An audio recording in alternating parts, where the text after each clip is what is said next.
नमस्कार फ्रेंड्स, मोडिके आपको स्वागत करुच्ची ओडिया जी न्यूज चैनल को। ओडिशा रे फसीथिबा किंबा राज्य बाहर को जियापाई चाहूथिबा लोकमानक पई ई पास रो व्यवस्था। कौनसी जरूरी काम पई जदि राज्य बाहर को जियापाई चाहूचंती ताहले आपण मानको ऑनलाइन रे ई पास पई आवेदन करिया पई पड़िबो। कोन रहिछि ए नै पूरा अपडेट टी चलंतु देखिबा। एमिति वीडियो रो अपडेट पाए पे सब्सक्राइब करंतु ओडिया जी न्यूज चैनल को एवं बेल आइकन दबे ऑल नोटिफिकेशन कर दियंतु।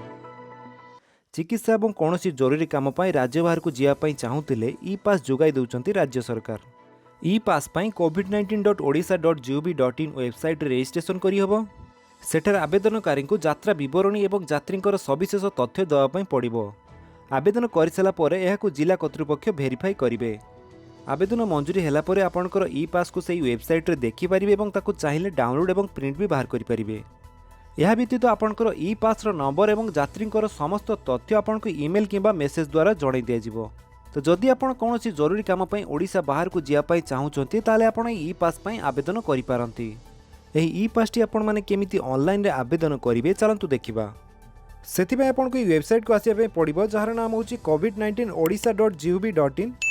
यही वेबसाइट को आसला एप्लाई पास उपर क्लिक करूँ। तापर आपन सामने फॉर्म पेज टी ओपन हो जो फॉर्म टी को आपको फिलअप करने पड़ो। एठार आपको personal details, driver details, vehicle details, travel details, passenger details यही सब डिटेल्स फिलअप कर सारी आपको गोटे आईडी प्रूफ कौन देवाई पड़ो। रजिस्ट्रेशन प्रक्रिया सक्सेसफुली कंप्लीटेड है आपण मोबाइल नंबर और ईमेल आईडी को गोटे रजिस्ट्रेशन नंबर आसो। से नंबर द्वारा आप चेक करेंगे आपंकर एप्लिकेशन स्टाटस को। आवेदन मंजूरी है आपंकर ई पास को सही वेबसाइट रे देखिपारे और चाहिए डाउनलोड और प्रिंट भी बाहर करेंगे। जदि आपको वीडियो भल लगी वीडियो को लाइक कर दिंतु, आपन सांग भितर शेयर कर जनातु। आउ जदि आपण हम चैनल नुआ तो चैनल को सब्सक्राइब कर बेल आइकन दबाई ऑल नोटिफिकेशन कर दिंतु ताकि जिते मैं वीडियो अपलोड करी आप देखिपारे। Thank you for watching.